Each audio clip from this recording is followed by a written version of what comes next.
Hai, gimana? Sudah dicoba belum? Part yang satu kemarin, bagaimana caranya menghindari plagiasi maupun similarity? Pasti belum kan? Cobalah. Atau ini saya kasih part yang kedua, biar tambah semakin mantap. Warung Edu.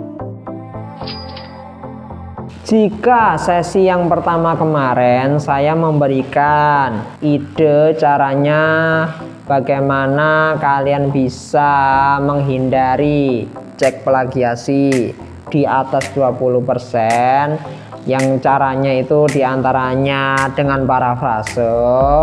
Di sini kalian bisa meringkas, merangkum, atau mengambil ide pokok dari setiap paragraf maupun kutipan-kutipan yang akan kalian ambil sebagai rujukan.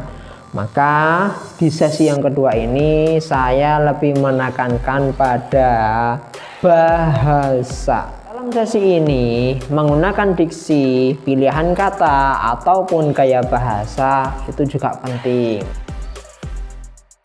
Aplikasinya bagaimana? Yang pertama, biasakan kalian bisa menggunakan atau memanfaatkan kamus ilmiah, bisa juga dengan kamus bahasa Indonesia, sehingga kalian di situ bisa mencari padanan kata yang satu rumpun atau sinonim dari kata yang ingin kalian kembangkan. Selain memanfaatkan kamus bahasa Indonesia, kamus ilmiah guna untuk mencari rumpun bahasa ataupun sinonim padanan kata, kalian bisa menggunakan negasi kalimat tersebut.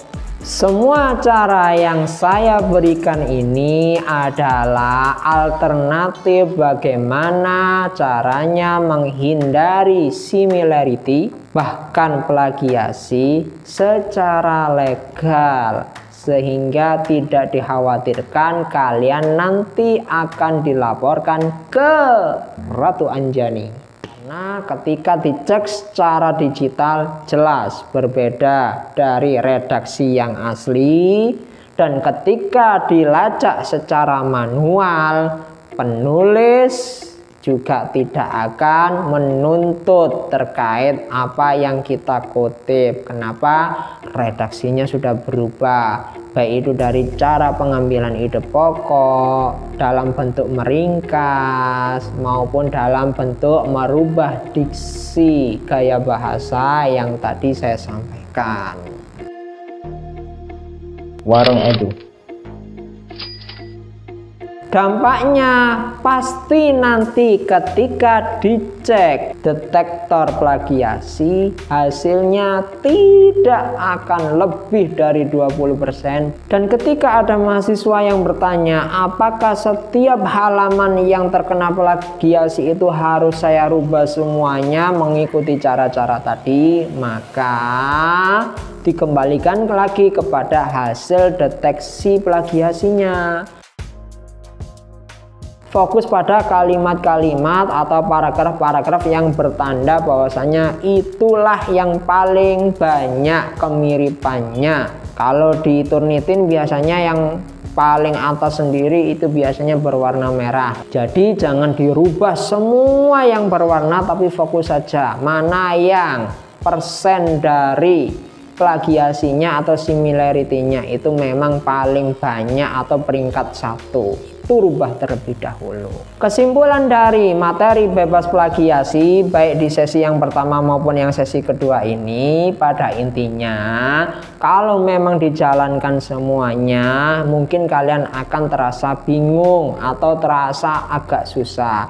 maka gunakan juga mana yang sekiranya memang di setiap kalimat itu hanya butuh pembenahan sedikit, maka bisa gunakan dengan cukup fokus pada diksi, gaya bahasa, pemilihan kata. Atau kalau memang itu yang terdeteksi plagiasinya itu bukan hanya dalam satu kalimat, tapi bisa sampai 3 kalimat atau 1 paragraf full itu terdeteksi, maka pilihannya itu tadi parafrase dengan meringkas atau mengambil ide pokok dari inti yang ingin kalian rujuk itu apa. Sehingga buat kolaborasi, saya hanya memberikan bagaimana caranya agar kalian bisa menghindari cek plagiasi secara akademik, dibenarkan dan dilegalkan. Warung Edu.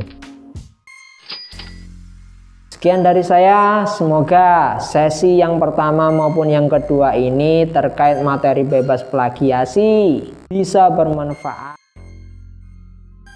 Sekian dari saya, salam Warung Edu. Nih gue tambahin biar kalian semakin mateng untuk merubah, memparafrase, meringkas, dan merangkum maupun